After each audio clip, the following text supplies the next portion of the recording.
Mapagpalang araw po sa inyong lahat. Ngayon po ay November 13, 2023, Lunes ng ika-32 linggo sa karaniwang panahon. Ang ating pong unang pagbasa at pagninilay ay hinango sa Aklat ng Karunungan, chapter 1, verses 1 to 7. Kayong mga namamahala at may kapangyarihan sa daigdig, mahalin ninyo ang katarungan.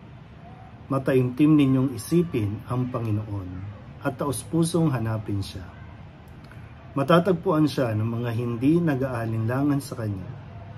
Mapapakita siya sa mga nagtitiwala sa Kanya ng lubos. Ang mga baluktot ang isipan ay di makalalapit sa Diyos. Ang sinumang baliw na mga hasubukin siya ay bibiguin ng Kanyang walang hanggang kapangyarihan.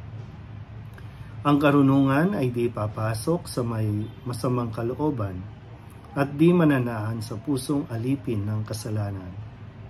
Ang tunay na nagpapakabanal ay umiiwas sa mga manlilinlang.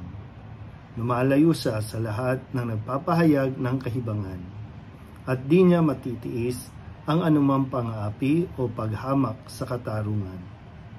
Ang karunungan ay diwang magaan ang loob sa lahat. Ngunit hindi niya mapapayagang lapastanganin ng Diyos. Sapagkat alam ng Diyos ang ating mga damdamin at isipan, at nadirinig niya ang bawat salita natin. Ang diwa ng Panginoon ay laganap sa buong sanlibutan at siya ang napapanatili sa lahat ng bagay.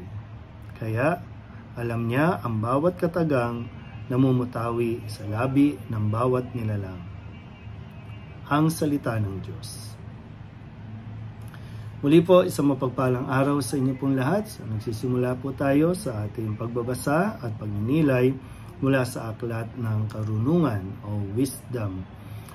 Dito napakaganda po na mapaalalahanan tayo na ang isang taong nagtataglay ng karunungan ay mabubuhay. Kumbaga, para bang kahit hindi ka nakapag-aral, although hindi natin sinasabi na wag na mag-aral, pero marami po ang nakapag-aral, nakatuntong ng mga kolehiyo, pero walang sapat na karunungan. So, walang silbi. So, hindi lang tayo basta maiwan sa mayroon tayong diploma, nakapagpa-picture tayo ng graduation picture, pero ang tanong ay, meron ba tayong nakuha? Nagkaroon ba tayo ng sapat na karunungan na magagamit natin sa pang-araw-araw na buhay? Kaya nga po, pinag-aral tayo, pinagsikapan ng mga magulang na makapagtapos tayo ng pag-aaral para naman magkaroon tayo ng laban at matuto tayong mabuhay sa mundo dahil hindi madali na makipagsabayan sa mundo. Pero dito, sinasabi nga sa atin na matagpuan lang natin talaga ang karunungan. At kapag sinasabi pong karunungan sa aklat ng Biblia, yan ay walang iba kundi si Kristo. Ang makatagpo kay Kristo, makakatagpo ng karunungan. At kapag ang isang tao nagtataglay ng karunungan, matututo siyang mabuhay ng tama, mabuhay ng may katatagan, mabuhay ng masaya sa buhay o sa mundong ito.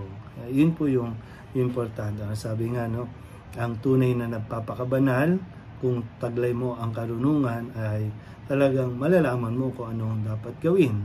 Kasi ikaw mismo ang lalayo kung natututunan mo at nakikita mo. Kasi siyempre, sino ba ang madaling lokohin? Sino ba ang naloloko? Yun yung medyo mahina ang kanilang pangunawa, mahina ang kanilang kaalaman. So, kaya kailangan din. Kaya nga sabi, kung nakapagsimba kayo kahapon, sinasabi nga na yung matatalino, yun yung nakakapasok sa langit. So, walang mahina ang utak. Sana po yun sa konteksto, tandaan nyo maigi, na yung kahangalan kasi, inaakala ng iba na dahil nakagraduate sila, dahil may pera sila, makakapasok sila sa langit. Yun ay isang ugali ng isang hangal o kahangalan yun. Kaya pag sumikapan natin na mapasa atin ito, na kahit kailan sana wag nating hayaan na mawala itong karunungan na ipinagkakaloob sa atin. Siyempre, pag hinanap mo ang karunungan, susumpungan mo ito, makikita mo ito. Muli, no? Huwag natin kalimutan, no? Pag sinasabing karunungan, hanapin mo ang karunungan, matatagpuan mo ito, hanapin mo muna ang Diyos. At huwag mo itong hayaang mawala sa iyo dahil po pwede at posible po itong manakaw, no? At maalis ito sa atin. Sa tao po na nagtataglay ng karunungan, kahit anong pagsubok, kahit anong problema o komplikasyon man, no? Yung mga complicated things in life ay mahaharap niya ito at kakayanin niya itong i-handle, no, nang hindi nasisiraan ng ulo, nang hindi napupuwa o nauuwi sa depression. Kaya sana po, pinakamahalaga sa atin na dapat nating mahanap ay yung magtaglay tayo ng karunungan. Muli po, isang mapagpalang araw sa inyo lahat.